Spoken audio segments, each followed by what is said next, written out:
విద్యాశాఖ మీ చేతిలో ఉంది. ఇప్పుడు పరీక్షల సమయం అంటే ఇప్పుడు 10th, ఇంటరు, డిగ్రీ, ఇప్పుడు యూనివర్సిటీ కావచ్చు, ఎగ్జామ్స్ కొన్ని అయినాయి, కొన్ని నడుస్తున్నాయి. గతంలో గ్లోబరిన్ లాంటి సంస్థల నిర్వాహకం వల్ల ఎందరో విద్యార్థుల జీవితాలు బలైపోయినాయి. అలాంటి పరిస్థితి లోపల అంటే ఇటు సీఎంగా ఇటు విద్యాశాఖ మంత్రిగా మీరు ఈ పేపర్ లీకేజ్ కానీ ఇలాంటి అరికట్టడానికి ఎలాంటి చర్యలు తీసుకుంటున్నారు?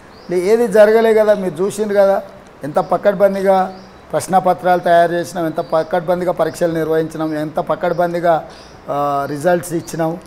సో నాకు అధికారుల మీద సంపూర్ణమైన పట్టుంది, విశ్వాసం ఉంది.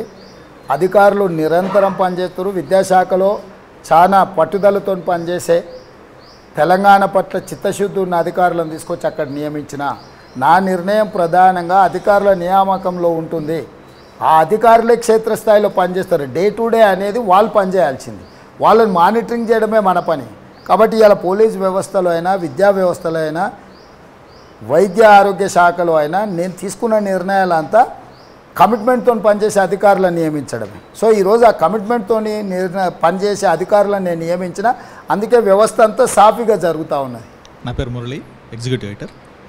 ఇందాక మోదీ గారి ప్రచారం గురించి వచ్చింది.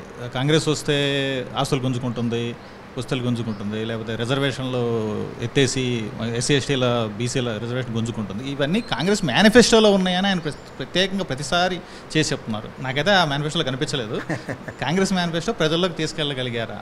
అఫీషియల్గా ఎందుకు అవకాశం ఇస్తుంది? అఫీషియల్గా పాంచ్ న్యాయ్ అనేది మేము క్లియర్గా విస్పష్టంగా ప్రజల దగ్గర పెట్టినాము. ఎలక్షన్ మేనిఫెస్టో కూడా బుక్లెట్స్ అన్నీ మీకు ఇచ్చినాము. ఏ పేజీలో ఏ పారాగ్రాఫ్లు ఉందో చెప్పమనుండ్రి.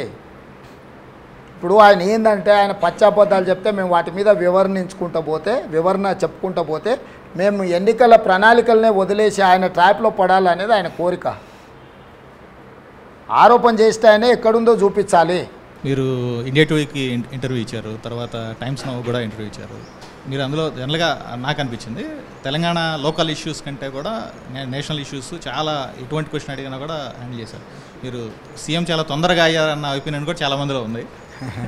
మీకు నెక్స్ట్ నేషనల్ లెవెల్ ప్లాన్స్ ఏమైనా ఉన్నాయా? మీకు ఆ ఇంటర్వ్యూని బట్టి అనిపించిన అది నేషనల్ లెవెల్ ఇష్యూస్ని ప్రస్తావిస్తున్నాను. ఎందుకంటే యూనియన్ ఆఫ్ స్టేట్స్ అంటే ఈ వివిధ రాష్ట్రాల ముఖ్యమంత్రులే భారతదేశం కదా.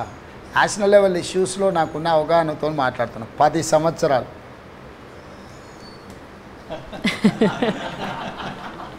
చాలా ఎక్స్ప్రెషన్తోనే చెప్పారు మాట్లాడకుండా.